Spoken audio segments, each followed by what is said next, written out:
Welcome back to the B2B Founder Podcast. I'm your host, Brett Trainer. On this podcast, we focus on helping B2B founders take their companies from startup to scale up, or as we like to say, from 0 to 10 million.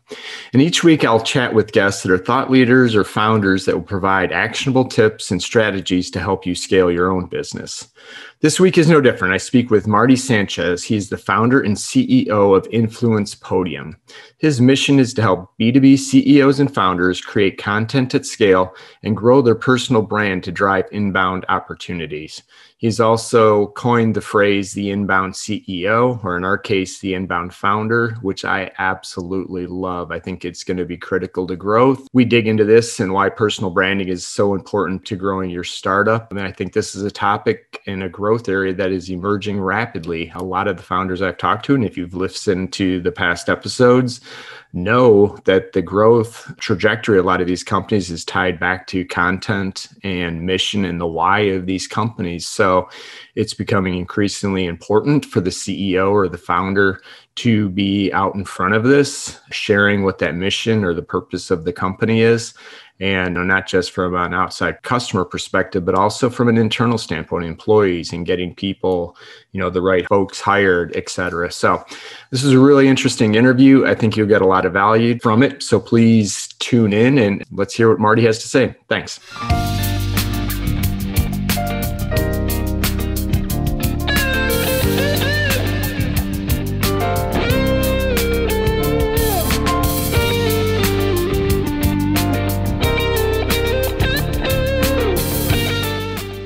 Hey, good morning, Marti. Welcome to the podcast. Brad, thank you so much for having me. It's my pleasure. I've been looking forward to this one as a content guy myself. I know there's a lot of areas that I can improve on what I'm doing, and you're the guy to bring on for this. But before we kind of dig into the topic, why don't you kind of share with the audience a little bit about your background and what you're working on today? Yeah, absolutely. I was born in the States, but I was raised in Barcelona, in Europe. When I was 17, I decided to come back to the States and play college basketball in a small school in North Carolina. When I was there, I come from single mom. I was playing basketball a lot of hours. I was studying a lot of hours, so I couldn't get a job. Also, NCAA rules don't allow us to get a job after basketball. So I started ghostwriting my classmates' papers for them. So I would write my own paper for economics, and then I would write 5 more for 5 of my classmates, which was super illegal. But they would pay me $10 a page, which for me back then was a lot of money. Sure. I would give them, if I get you less than a B, it's a money back guarantee. It was like a small business for me. I would make a few $100s a month, which was enough for taking a girl on a date or going to McDonald's or like those small things that I needed at that time. Yeah. Eventually, I stopped doing that when I graduated, got a job in finance, and I hated it. After 30 days, I quit, went back to Spain, and I was like, okay, now what do I do? Spain has a 25% unemployment. I think it's 40% in people my age. So I was like, let me go back to the one thing I know how to do, which was write. So I started writing on Quora, which is a Q&A platform, for 6 months. I got a couple million views in that time period. And a few people started reaching out to me if I could ghostwrite for them.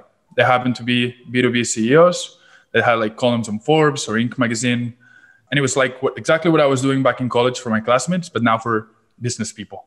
That's where I learned about content, personal branding, and I started being a freelance ghostwriter, which eventually we got too many clients, and we started Influence Podium.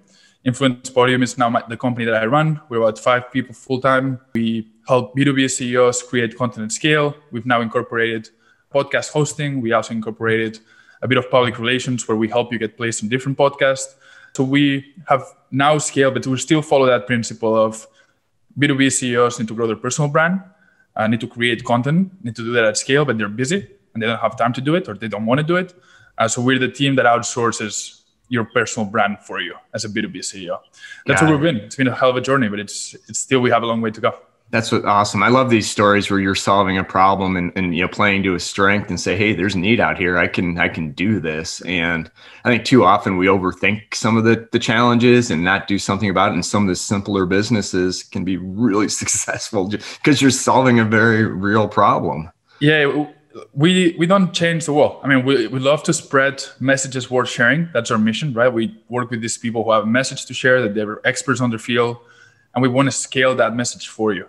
For us, as a freelance ghostwriter, when I started, one of our clients was, I'm managing he told me, I'm managing 30 people in my Inc. 5000 company, and I'm managing 6 of you, a freelance writer, a freelance video editor. Like, I cannot manage all of you guys. And I told him, if I put together a team that's a one-stop shop for you, where you can only manage a personal brand manager, and you only talk to that person, and that person talks to everybody else, does that solve a problem for you? Will you hire us? And he told me, if you put that together, I'll hire you right away. And that was our first client. It took me 3 weeks to find a team, and then we put that. And he was our test initial client. We're still working with him, I think 3 or 4 years later. That's awesome. But that was the beginning of like, oh, there's a problem here. Let's solve this in the most simplest way possible without making it look crazy. And that could be a title of the future for any small businesses. And we'll get into a personal brand manager for the CEO. But before we get into kind of the why, because I think it's really important and I like people to hear it from other than, just me. But was that small school in North Carolina wasn't Duke by chance, was it? No, it wasn't. I was a Duke fan, but I wish it would have been. It was a smaller school. It was a Division II school. And we actually played North Carolina one time. So it was a good time. It was good 4 years. Awesome. It was a very good learning experience for sure. Yeah, and I guess if you were at Duke, we probably wouldn't be having this conversation today. So it was a perfect path, right? Yeah, exactly. I remember I went to go to Duke Law School. I entered for a law firm, and eventually I realized that was not for me. So my life, especially at that age, was more about, I want to do this, let's try it. Okay, this is not me. Law school, investment firm, finances, all that stuff. I realized it was just not a good fit. I was a writer, I was a creator. And eventually I found my way out of there by writing. Gotcha. But yeah, it would have been a very different story. And just one more. So writing, was it something that just was very natural for you, or is that something you had studied or a combination of the two? It was a combination. It comes from my mom. So that was my mom's and I bonding experience. So when we were in Spain, I love Harry Potter books, and she would buy the English version. And it would take 6 months to be translated. So what she would do is she would read the book in English and translate it to Spanish. And then she would read it to me out loud by translating it. So I was like, she can do a lot of things that I can't because she knows English. So I started trying to pick up English right away. And it was just something that I just loved to do since I was a kid. I would write small books as a 7-year-old in Catalan, which is a language in Spain. I kept writing and writing as a child just because it was like what me and my mom did together, reading and writing. And then when I came to the States, for some reason, I was like, I'm better than this. I'm very competitive. And I was like, I'm better than those guys who are American, and I can do it way better than them. And I can let me fix that for them and get some money back. So it was surprising to see how well it translated. And then it's just something that it's the one thing I do good. I'm not very good at most of the stuff, but that's one thing I'm good at.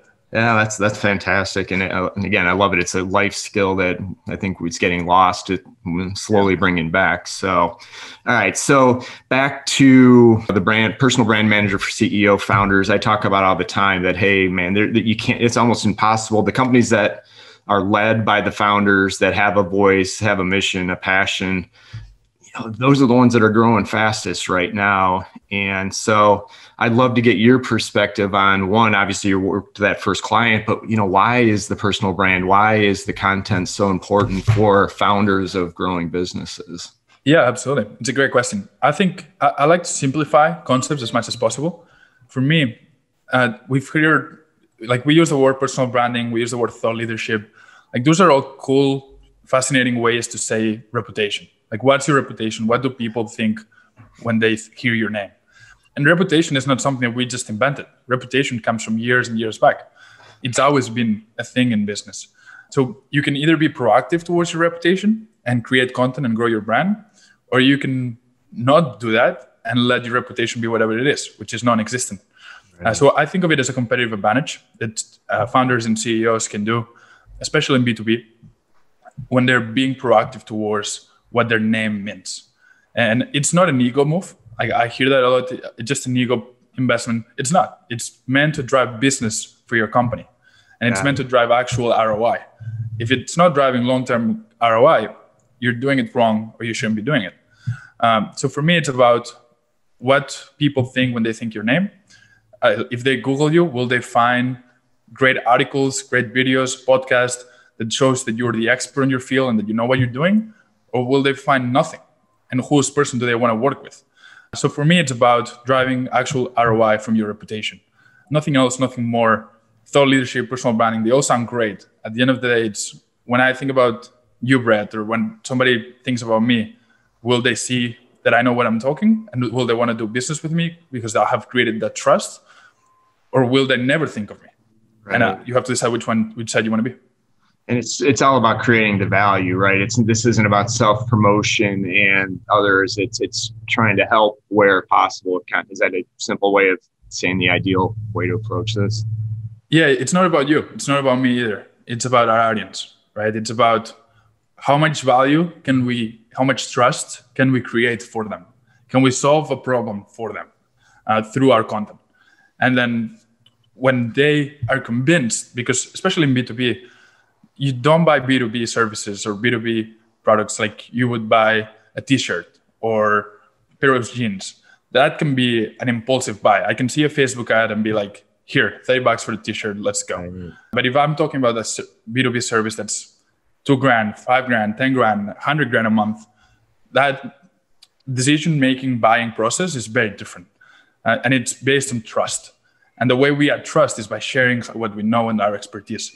But again, it's not about how cool we are. It's about, I know there's people with this problem. Let me help them solve it. And if they wanted me to do it for them, then we can talk about how we can work together. But I always say you should be able to fix their problems just by your content. Then the next step is, let me give you money to do it for me because I don't want to do it. Right. But you should provide that education for them to do it themselves if they could. Yeah, no, that's really good advice. And it took me a long time to learn that, hey, just give it away for free, right? I mean, here's the framework that I use. Here's the way I approach it. And if you want to go do it yourself, kudos to you and good luck. I told you this before we hit record. I'm a big believer in outsourcing and playing to strengths and say, hey, here's what I know, but here's the folks that can help me do this. So, I mean, that was a big shift for me 3 or 4 years ago. So I think the sooner people can learn and adjust and build that into their business, it's going to be so much easier for them. Yeah. And it's hard, right? Because we keep the secrets, or we want to keep the secrets so close to our heart because it makes us different from everybody else. And it's like what we think makes us special. But I think we tend to over-glorify our secrets. People can catch up pretty quickly, even if we don't do that. So I want them to get those secrets from me versus from somebody else. Because I don't think I'm that special. There's other companies that could potentially be doing the same stuff that we are.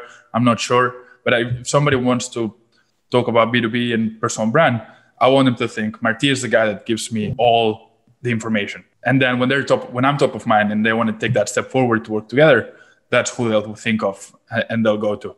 So that's my strategy. Just give everything you can. We literally give out like the detailed breakdown of our services. We give out our templates. We give out everything because we want them to have every resource available. And because we know it's very hard to do, right? Like you can have all the information and then implementing it is what it's hard. So when you try to implement it and you fail, then you'll be like, okay, let's go to Marti and his team for do it for us. The secret's not that valuable. The execution is what matters. 100%. I was going to say throwing the execution is all about it. The ideas are a dime a dozen. Everybody has ideas, but how do you execute on them? So no, so good. So let's kind of take one step back, and I'd love to get your opinion on. There's kind of the two paths. So we talk the audiences, from startup to scale up. In the early days of the startup, you're really looking at founder-led or co-founder led. And I've been encouraging these folks to think about content day one. It may change, it may not, but the sooner you start getting that out there, right, the easier, again, maybe from a validation standpoint, that if I have a conversation with you, we talk, I haven't been to your website yet. First thing I'm going to do after we're done, or while we're talking, is go to your website and check it out. So maybe some thoughts on how, early stage founders should think about content. And then I'll get some opinions from you and as they start to grow and the company starts to grow. Yeah, absolutely. I think of it as content and personal branding as something that you can scale up as your company scales up. So you don't have to do everything from the very beginning. Because if we talk about everything that we can do, right? Like we can go full on YouTube. We can do a podcast. We can do Twitter. We can do LinkedIn. We can do Instagram. We can do blogs. We can do newsletters. There's so many options that I think it leads to decision paralysis. We need to pick up one thing, especially at the beginning, and then go heavy on that. And once the company scales and maybe you get more resources, then you can start hiring more people and start bringing other agencies and stuff like that so that we really create a very cohesive brand. But at the very beginning, I always recommend start with one thing that fits in naturally with your skills. So if you're a great writer, maybe you're doing a newsletter or you're going to Twitter, but you're picking one thing. If you're great on video, maybe you're doing YouTube or you're doing a podcast. So whatever your skills complement the medium and the channel, that's where you start, where you find that sweet spot for you. For me, when I started, I was a writer. So I started mostly on Quora, which is a Q&A platform. From there, I moved to LinkedIn. And from LinkedIn, eventually I moved to LinkedIn and Twitter as my company scaled and I had more resources. And then I left Quora away because it didn't make sense for me anymore. After that, that was my sweet spot, LinkedIn, Twitter, all writing. Okay. Eventually, as I started getting more comfortable, I started including a podcast and video content and stuff like that. But I didn't want to spread myself too thin. So my advice looking back is 1 or 2 platforms, go heavy on that. Whether you're doing it yourself, whether you're working with an agency like us, they're going to try to sell you in more stuff. I mean, we won't, but most agencies will try to sell you on everything. You don't need that.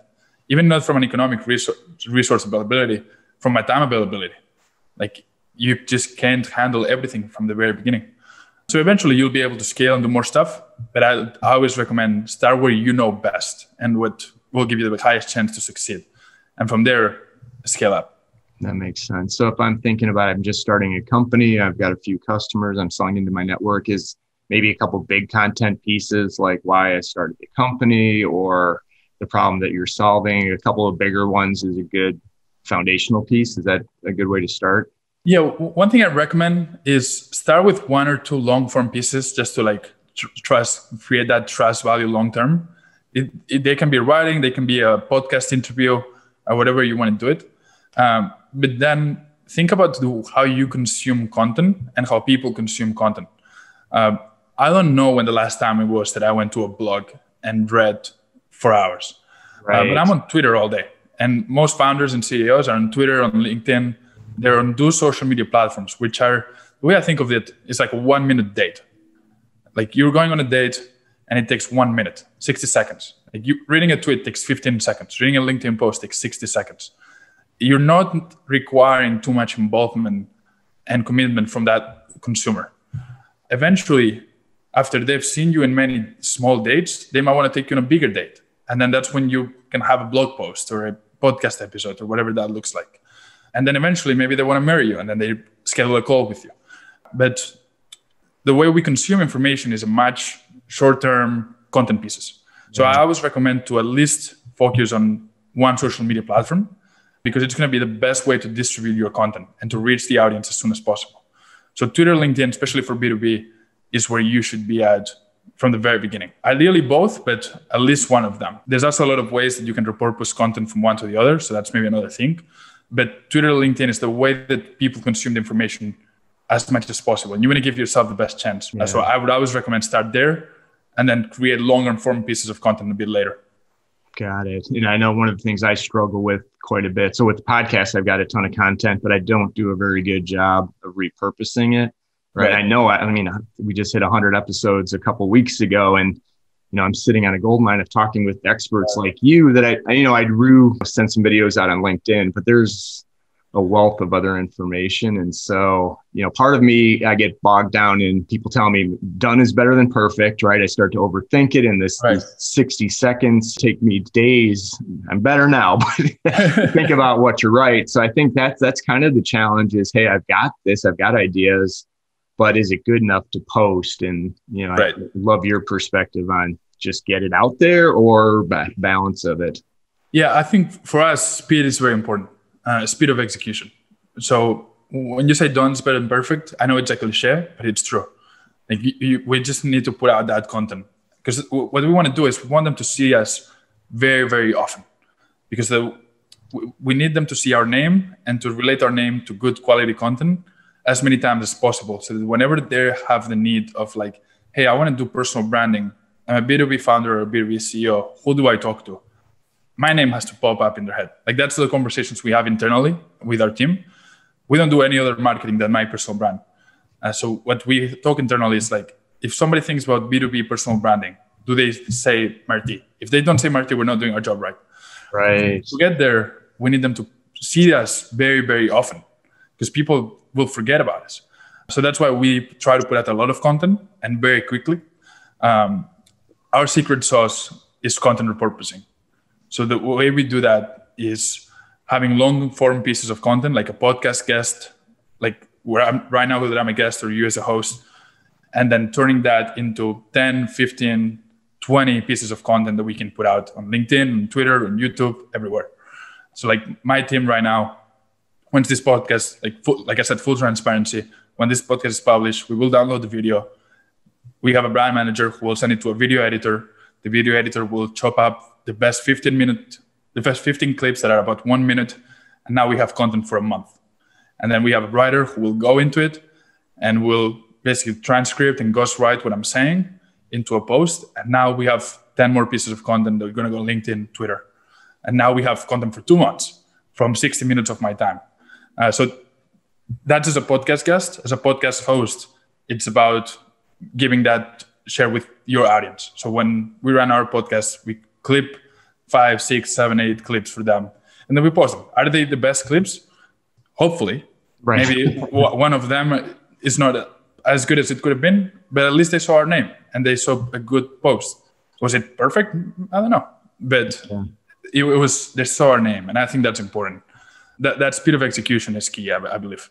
No, that's a good point. And the other thing that I've gotten much better about is not worrying about the overall engagement numbers and the vanity metrics, because what I'm finding is folks that I didn't even know knew I had a podcast or listened to it said, oh yeah, by the way, I heard that episode. I'm like, perfect. So I know that there's awareness that's being created that's not showing up in the statistics. So is that something you'd advise folks don't get bogged down with the likes and all that? We advise that. It goes against human nature because we all care about how many likes and how many retweets and all that stuff. So I understand that, but we do advise that the numbers that they should be looking at is inbound revenue. So that's the North Star, right? Like the North Star that we're all fighting towards is inbound revenue generated. Everything else, it's an ego metric. Impressions, views, engagement rate, all that is cool, but I cannot pay my team with likes. Like I cannot go to my brand manager, Andrea, and be like, hey, Andrea, so we didn't make any money this month. We got 200 likes. So like, you're fine, right? Like that's just not going to go.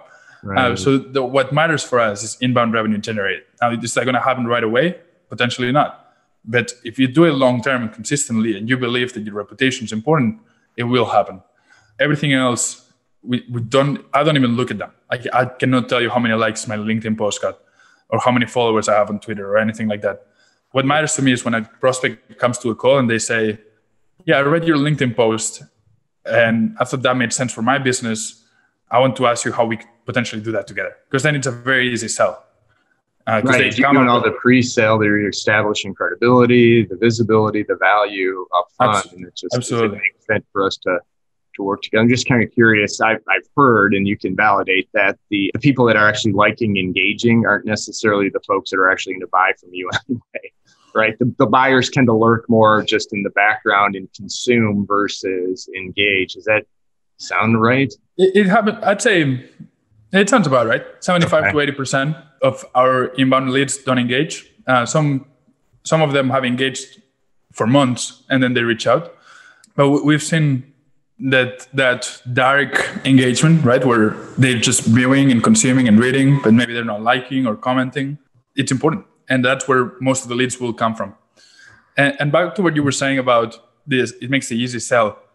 To be completely fair, it was one of the reasons why I believe in content so much, because I'm not the best salesperson.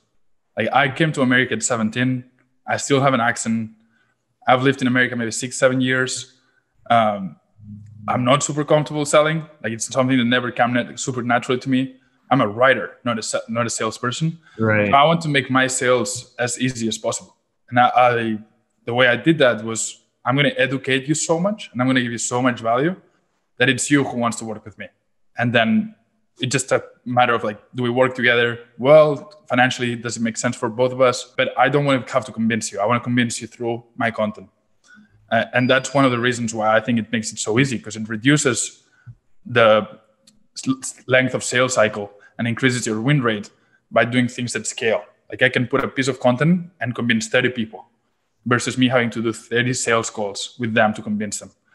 So I think that's a key element of like, if your sales cycle is very long and you want to shorten it, if your win rate is low and you want to increase it, you have to educate them before the sales call. In the sales call, it's too late. In the sales call, otherwise, it's manipulation and tactics.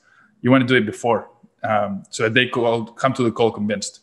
Yeah, I mean, it's such a good point. And what I found just in some of my interviews with founders, right, of high growth companies, and this biggest change they've said they've made is it's the content is the new sales process. And where they used to be able to rely on superstar sales reps to drive revenue, especially new revenue, now it's, hey, they're more facilitating the process of what the content is driving. And it's not a one-off. I'm not handpicking these founders. This is just the repeating theme I'm hearing over and over is it's changed, right? And so if you want to, I think you mentioned it's super expensive to go sales first approach, right?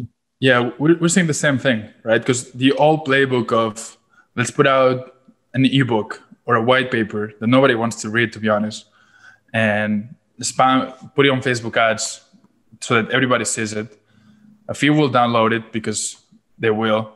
And then you have an army of salesperson that their job is to follow up on someone that downloaded an ebook, like they're a qualified lead already.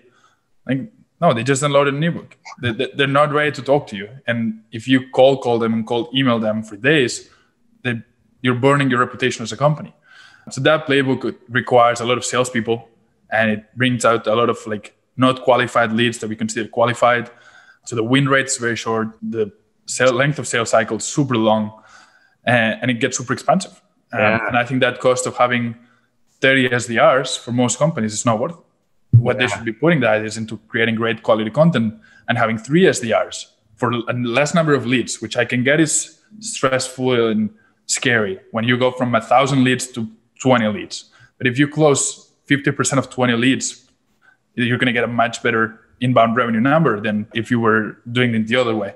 So our approach, and what I believe a lot of B2B companies should be doing, is focusing on content that scales and educates, and then just having a few salespeople that close and that can turn very qualified leads into clients versus just doing that spray and pray approach of you downloaded a white paper, we're going to spam you for 2 years. Yeah, it just doesn't make sense anymore. Yeah, I think just following up that I kind of, there is no such thing as a marketing qualified lead. There's just not. It's either that prospect says, hey, yeah, I want to talk to somebody, I'm interested, or it's not. Intent, right, will be more impactful. And it's still a hard concept, but I see this is why I'm so excited to have folks like you on, and in the startup community, and even mid-market companies that aren't as, I'd say, paralyzed as some of these large enterprise, for them to try to shift and take this approach is going to be really hard. I mean, I lived in that world, and I know you can't even agree amongst each other, let alone try to the customer base. Yeah, it's hard to convince organizations that don't believe in it already. As an agency owner, I always think of, let's first work with people who already believe in us, who are problem aware and solution aware, because those are much low-hanging fruit. It's very hard to convince people, right? If they're not problem aware and I have to convince them, hey, you're doing it wrong, that takes so much time. And then I have to convince them, and here's how we can do it. Then it's really hard, right? What I want to do is convince people who are problem aware. They already know that there's a better way. And now I just want to convince them, hey, this is how we can potentially do it together. Yeah. So that solution aware spot is where for us, it's easier. As a marketer, I love to convince more people and raise our old ships, right? So to make money for my company, we have to focus on the ones that are already believers. As an individual, I would love for more people to make that change. And I think there's a few companies that are doing it right, and they're seeing how much they're growing. And those founders are realizing that there might be a better way, right? Times change. I'm not saying this is what's going to work forever, but sure, educating your prospects is probably never a bad thing. No, I think you just outlined modern is kind of a loose term, but a more relevant sales process for the digital world we're in, and B2B is now completely in it, whether we liked it or not. And so I think just creating that awareness, I think about SDRs that are making outbound calls, right? If you get 10, 15, they're making 115 dials. I heard somebody the other day celebrate on LinkedIn, hey, 115 dials, I got 2 meetings set. I'm like, That's not good. Because now there's probably some folks that do set the right message and create some awareness around the brand of what they're talking about. But most of them, they're only compensated on setting demos or meetings. Right. They're not looking at the long game of this and say, hey, if they're ready to buy from me in 3 months or 6 months, they're not going to come back to me because I didn't take the time to do it. And if, like I say, if you're doing it verbally at one person at a time, it's going to be a long road. So yeah. And what I think people overlook is, okay, you got 2 meetings. Let's see. First of all, let's see how good these meetings go. Because you just call them and they're probably not super convinced yet. Maybe you get one lucky call that they were looking for a solution at the right time. But in general, those are low qualified meetings. And then the 148 people that you called and didn't book a meeting with, what do they think about your company now? And do they think, I cannot believe XYZ company just called me when I'm having dinner with my wife? Right. How they get my mobile number, right? Yeah, how I get my mobile number. What about privacy things? Like, are you burning your reputation of your company for in exchange of 2 meetings that are not even qualified? Like, I don't know if it's worth it. And then what happens when you exhaust that market and then you have to go back to call people who you've already created a bad impression with? And some markets, maybe there's 1 million people in your market and then you're fine with burning it. But for a lot of B2B companies, it's not that. No. There's not that many. So I think people have to be more careful about their reputation, which leads me to some of our best clients. And you'd imagine that personal branding is for younger people, late 20s, early 30s. Some of our best clients are people on the older side because they understand reputation better than anybody. They just know that their reputation has gone digital and has gone to the internet. And now their reputation lives there. But they have known about reputation forever. Right. And they're much more mindful of that. And that's something that I thought was very interesting in terms of like what our clients, what our best clients are. Obviously, we have clients on the younger side. Right. But a lot of that is more driven for ego versus for actual reputation mindful. So that's something very interesting that we've seen. Clients on the older side get it. They just do. And they just know it's gone from their city to the internet. And they're much more careful with that. Yeah, that's such a good point. Yeah, and they built years to build that reputation, right? Exactly. And if you're 20-something, much more difficult to establish that because you just haven't been around long enough to have the experience to do it. So I know we're getting close on time, but I have one more question to go kind of on the founder, personal brand, company brand, and then I'll get to my one last question I ask everybody. But, like the good example, like Richard Branson, right? I forget, he's got like 10x or 100x personal followers versus what Virgin has. And so I'm just curious because I think the old school would say, oh, it's got to be all about the brand, and not the owner, because what happens if the owner's not in the day-to-day? And I get the power of it, but I can't articulate why, right? That's so important. So I'd love if you could just kind of break down a little bit of like what, even with the strategy with what you're doing with your company, it's leading through you. And like I said, the interviews I've had, those companies are doing it the same way. So just kind of curious. Yeah, absolutely. For us, there's a few reasons. Number one, and I think the principle that we all come back to is people trust people and people want to work with people. I don't care about a faceless logo. Like your logo on the website means nothing to me. Right. But the founder that has a story behind it, that's something that I can actually care and relate to. And I want to support and do business with. So humanizing B2B, I think is very important. That's one of the reasons why we started this company, creating inbound CEOs who are able to drive inbound through their brand because they're more human than the companies that they're competing with. At the end of the day, people, especially in B2B, where it's very high touch, very high value relationship, that's what makes people different, right? That's what, in the second point, that's the best way to compete and differentiate and create a new category versus other agencies. There's a lot of content marketing agencies. I'm sure there's some personal branding agencies, but there's nobody that has the same story as I do. And my story makes it a differentiator. And then when I talk about coming from Spain to America, or when I talk about writing papers for my classmates, that means something to people because they can relate to it. Right. They don't give a fuck about influence podium. They care 100%. About who's the person behind it. So I think for companies like Coca-Cola and Apple, it's different. But for most small, medium businesses, especially in B2B, your founder, your CEO is a differentiator, and you have to use them. I'm not saying don't market your company brand. Do that. It's a different marketing channel. But if your founder and CEO is not speaking and talking to your audience, you're missing out on a very important gold mine of value, trust, and attention, which is what business is driven towards. Yeah. And I think I've heard you talk about this too, because kind of the secondary benefit, which I'd almost argue is a co-benefit, is the employee engagement and the employee buy-in. Because even like a company like Coca-Cola or McDonald's, where you've got more of an outgoing CEO that's out in front, that's doing the interviews, because then the employee base can rally behind and say, hey, we do have a mission and a purpose, right? So, I mean, we probably almost have an entire episode on that aspect of it, but it's real, right? Absolutely. Last week, we got an email from a great candidate for us that said, hey, I read your LinkedIn post. I love what you're doing in the podcasting, personal branding space. I'd love to join you guys if there's ever a need. We're interviewing her tomorrow. Oh, interesting. Okay. Because it's a great way to attract clients, but it's a great way to mean something to people. And when you mean something to people, then good employees come to your company because they want to join you on that mission because you've talked about it. Otherwise, how would they know what we want to do? If I don't talk about how we want to humanize B2B content and how we want to spread messages worth sharing and how we want to create what we call inbound CEOs, people won't know about it. And then when people see that and they align towards that, then they want to bring us and come join us, whether as a client, whether as an employee. We've had potential investors reach out.